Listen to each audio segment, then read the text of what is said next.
स्वागत है दोस्तों, एक बार फिर से आप सभी का आज की बड़ी खबरों में मुख्य समाचार लेकर आए आप लोगों के लिए। इस वीडियो के माध्यम से एक एक करके दिन भर की ताजा अपडेट जानेंगे। राहुल गांधी हमलावर हैं बीजेपी सरकार पर, तो दूसरी तरफ एडीआर पहुंच सकता है सुप्रीम कोर्ट। जानेंगे क्या कुछ मामला है। एडीआर की रिपोर्ट में बड़ा खुलासा हुआ है, कैसे बीजेपी ने जीती हैं ज्यादा सीटें, ये भी बताया गया है। दोस्तों आप लोग साथ में बने रहिए। और आप भी मानते हैं आने वाले 4 राज्यों के विधानसभा चुनाव में इंडिया गठबंधन जीतेगा, तो एक लाइक वीडियो को जरूर कीजिएगा, कमेंट बॉक्स में जरूर लिखिएगा जय हिंद जय संविधान।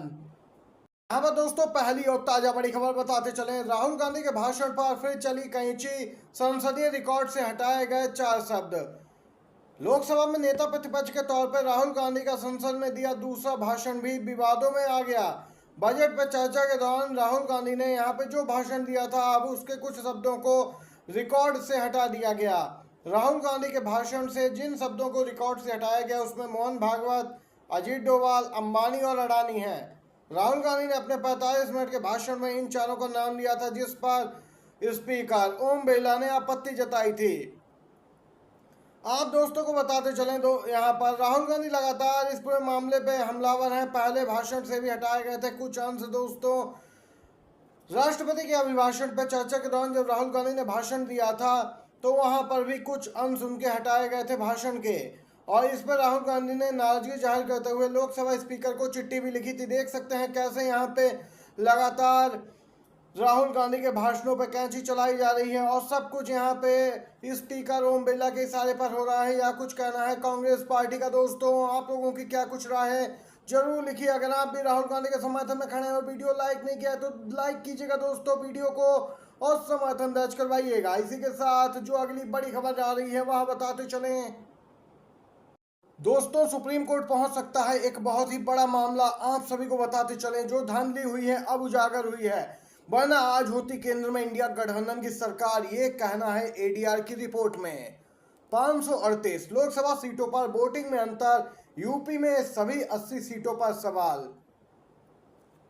लोकसभा चुनाव में दोस्तों 538 संसदीय सीटों पर डाले गए वोटों की संख्या और गिने गए वोटों की संख्या में विसंगतियां पाई गई हैं। भारतीय राजनीति और चुनाव प्रक्रिया पर नजर रखने वाले संगठन एडीआर ने एक रिपोर्ट जारी की है, जिसके बाद नया विवाद छिड़ गया है। दावे के अनुसार लोकसभा की 362 सीटों पर डाले गए कुल मतों से 5.5 लाख वोट कम गिने गए, जबकि दोस्तों 176 सीटों पर डाले गए कुल वोटों से कुल 35,093 वोट अधिक गिने गए। यहाँ पे एडीआर की रिपोर्ट के मुताबिक यहाँ पे बड़ी धांधली हुई है। आप सभी को बताते चलें यह पूरा मामला अब एडीआर सुप्रीम कोर्ट भी लेकर जा सकता है और सीजीआई से 2024 लोकसभा चुनाव के नतीजों पर यहाँ पे उचित फैसले की यहाँ पे मांग की जा सकती है। दोस्तों आपको बताते चलें सभी सीटों पर, खास तौर से उत्तर प्रदेश की 80 सीटों पर विसंगतियां पाई गई हैं। आपको बताते चले धांधली यहाँ पे बड़े स्तर पे देखने को मिली थी। यहाँ पे 1000 या 200 वोट के अंतर से ज्यादातर बीजेपी उम्मीदवार उत्तर प्रदेश में जीते, कहीं बिजली काट के जीते गए, यहाँ पे कहीं दोस्तों यहाँ लंच ब्रेक करके। वहीं अब इस पूरे मामले पे एडीआर सुप्रीम कोर्ट का रुख कर सकता है। इसी के साथ दोस्तों कर्नाटक सरकार में होने वाला है क्या बड़ा फेरबदल। दिल्ली में महामंथन, डीके शिव कुमार पर भी हो सकता है फैसला। कर्नाटक में लोकसभा चुनाव के बाद से बीजेपी कांग्रेस सरकार पर ज्यादा ही हमलावर है। बीजेपी और जेडीएस के विपक्ष से निपटने के लिए दिल्ली में यहाँ पे महामंथन होने वाला है। कांग्रेस के वरिष्ठ नेताओं के साथ होने वाली बैठक में CM Siddaramaiah, deputy CM DK Shiv Kumar शामिल होंगे। कांग्रेस अध्यक्ष खड़गे, लोकसभा में नेता विपक्ष राहुल गांधी और कई सीनियर नेता कांग्रेस पार्टी के आगे की रणनीति तय करने वाले हैं। जानकारी के मुताबिक कर्नाटक सरकार में बड़े फेरबदल पर भी यहां पर चर्चा की जाने वाली है। रिपोर्ट के मुताबिक कर्नाटक सरकार के कुछ मंत्रियों के पोर्टफोलियो में यानी उनके पद में परिवर्तन किया जा सकता है, कुछ को मंत्रिमंडल से बाहर किया जा सकता है। इसके साथ जो चर्चा सबसे तेज है वह यह है कि डिप्टी सीएम डीके शिव कुमार को मुख्यमंत्री भी बनाया जा सकता है। वह लगातार प्रयास भी कर रहे हैं। गौरतलब है कई बार यहाँ पे उठापटक की स्थिति भी देखी गई है कर्नाटक कांग्रेस में, जिसके बाद आपको बताते चलें दोस्तों कांग्रेस हाईकमान भी बड़े परिवर्तन के मूड में दिखाई दे रहा है। महाराष्ट्र विधानसभा चुनाव में 2 माह से भी कम का समय बचा है। इसी बीच यहाँ पे लगातार सियासी उठापटक जारी है। दोस्तों, अजीत पवार और 40 विधायकों को सुप्रीम कोर्ट ने नोटिस जारी किया है। महाराष्ट्र विधानसभा अध्यक्ष के फैसले को चुनौती दी गई है। सुप्रीम कोर्ट ने शरद पवार गुट की याचिका पर अजीत पवार गुट और उनके 40 विधायकों से जवाब तलब कर दिया। बता दें कि महाराष्ट्र विधानसभा के अध्यक्ष राहुल नार्वेकर के उस फैसले को चुनौती दी गई जिसमें उप मुख्यमंत्री के नेतृत्व वाले समूह को असली एनसीपी घोषित किया गया था।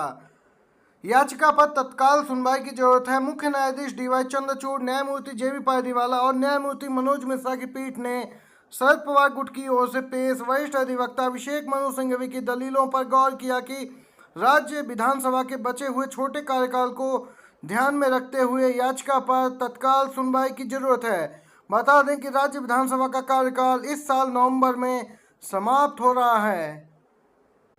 दोस्तों, आप सभी को बताते चलें, पहले उद्धव गुट की याचिका पर सुनवाई होगी। सुप्रीम कोर्ट ने कहा कि असली शिवसेना मामले में स्पीकर के फैसले पर उद्धव ठाकरे गुट की याचिका पर पहले सुनवाई की जाएगी। इसके बाद शरद पवार गुट की सुनवाई होगी।